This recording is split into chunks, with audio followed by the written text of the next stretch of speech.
ધોરણ 12 એસપી વિભાગ 2 ચેપ્ટર 2ની અંદર આજે આપણે જોઈશું શેરનું કાયદાકીય હસ્તાંતરણ એટલે કે ફરજિયાત હસ્તાંતરણ।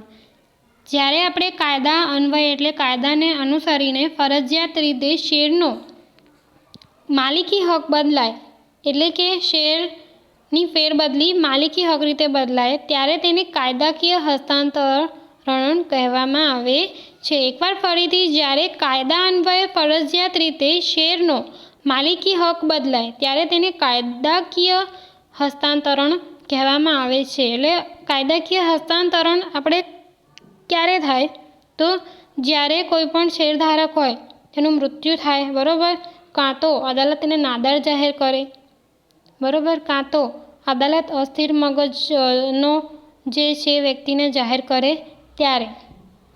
હવે આપણે અર્થ જોઈએ।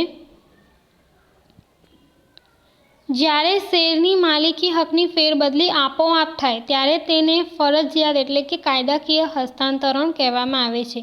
આવી પરિસ્થિતિનું નિર્માણ જ્યારે શેરધારકનું અવસાન થાય, અદાલત નાદાર જાહેર કરે અથવા અદાલત અસ્થિર મગજનો જાહેર કરે ત્યારે કાયદાકીય હસ્તાંતરણની જરૂરિયાત ઊભી થાય છે, બરાબર।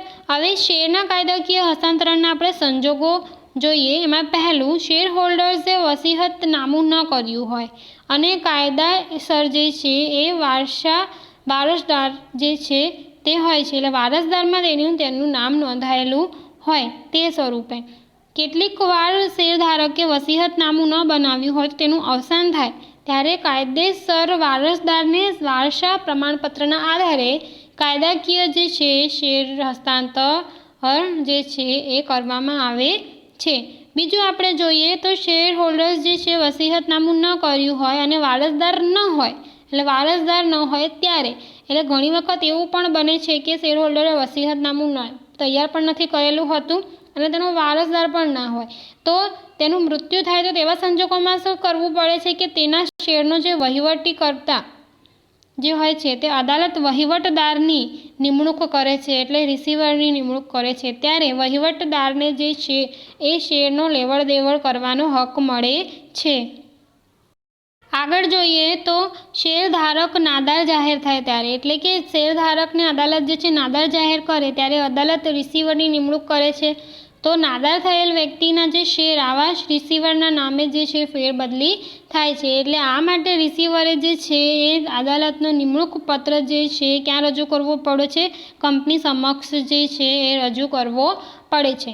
ચોથું જોઈએ તો શેરધારક જે છે અસ્થિર મગજનો જાહેર થાય ત્યારે, શેરધારક અસ્થિર મગજનો જાહેર થાય ત્યારે અદાલત તેના માટે વાલી કે ટ્રસ્ટીની નિમણૂક કરે છે તો આવા વાલી કે ટ્રસ્ટી જે છે અદાલતનું નિમણૂક પત્ર ક્યાં રજૂ કરવું પડે છે? તેને કંપનીમાં રજૂ કરવું પડે છે અને ત્યારબાદ શેર જે છે એ ટ્રસ્ટી કે વાલીના નામે હસ્તાંતર થાય છે, એટલે કે શેર ટ્રાન્સફર થાય છે। આગળ જોઈએ કે એકલ વ્યક્તિની કંપનીમાં જે તે વ્યક્તિનું મૃત્યુ થાય, એટલે એકલ વ્યક્તિ જે છે તે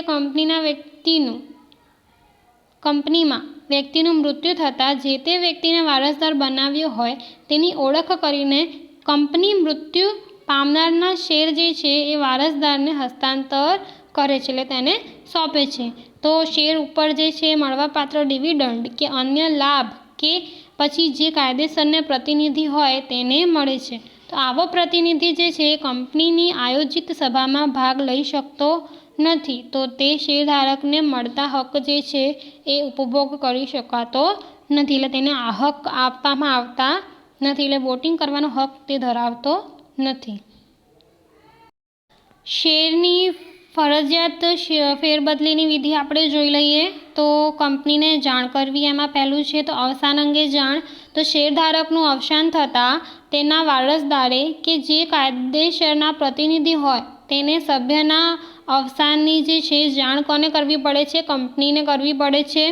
બીજું, સંયુક્ત શેરધારકના સંજોગોમાં પ્રથમ શેરધારકનું અવસાન થાય ત્યારે જીવિત રહેલા બીજા શેરધારકે અથવા તો અન્ય શેરધારકોએ પોતાના નામે શેર ફેરબદલ કરવા માટે પ્રથમ શેરધારકના અવસાનની જાણ પ્રમાણપત્ર સાથે કરવાની હોય છે। આગળ જોઈએ તો નાદારી અંગે જાણ. જ્યારે કોઈ શેરધારક અદાલત દ્વારા નાદાર જાહેર થાય ત્યારે તે અંગેની જાણ તેના રિસીવરે કંપનીને કરવાની હોય છે. આગળ છે અસ્થિર મગજ અંગે જાણ. જ્યારે શેરધારક અસ્થિર મગજનો જાહેર થાય ત્યારે અદાલત વાલી કે ટ્રસ્ટીની નિમણૂક કરે છે અને આ વાલી કે ટ્રસ્ટીની નિમણૂકની જાણ જે છે એ કંપનીને કરવાની હોય છે. હવે બીજું જોઈએ તો માલિકી હકની ખરાઈ કરવી, બરાબર, એટલે વેરિફિકેશન કરવું. કંપનીને સભ્યના અવસાન, નાદારી, અસ્થિર મગજ અંગે માહિતી મળ્યા પછી અદાલતે જે હુકમનામું આપેલું હોય એટલે જે બી હુકમ દર્શાવેલો હોય તે અધિકારપાત્ર આપેલ હોય તેની ચકાસણી એટલે કે ખરાઈ જે છે એ કંપનીએ કરવાની હોય છે. આગળ છે કંપની દ્વારા નોટિસ એટલે રિસીવર વારસદાર દ્વારા અપાયેલ જે પ્રમાણપત્ર જે છે, હુકમનામું છે, અધિકારપત્રોની ચકાસણી કર્યા પછી જો કંપનીને ઉપરોક્ત દસ્તાવેજોમાં સંતોષકારક જણાય તો જ કાયદેસરના પ્રતિનિધિને જે છે સૂચનાઓ મોકલવામાં આવે છે. એટલે વેરિફિકેશન કર્યા બાદ જો તમામ માહિતી સાચી લાગે ત્યારે જ કાયદેસરના પ્રતિનિધિ તરીકે સૂચના મોકલવામાં આવે છે.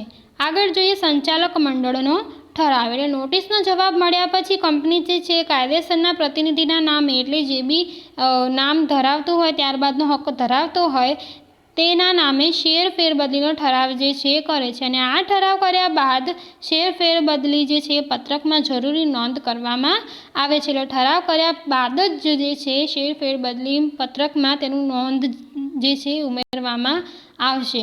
આગળ છે નવું પ્રમાણપત્ર આપી સભ્ય પત્રકમાં નોંધ. એટલે જે બી શેર ફેરબદલી મંજૂર થઈ હોય, ઠરાવ પસાર થયો હોય ત્યારબાદ નવા સભ્યનું નામ જે છે એ સભ્યપત્રકમાં દાખલ કરવામાં આવે છે અને ત્યારે જ જે તૈયાર થયેલું નવું પ્રમાણપત્ર છે એ નવું શેર પ્રમાણપત્ર મેળવી લેવા જાણ કરતો પત્ર જે છે એ લખવામાં આવે છે.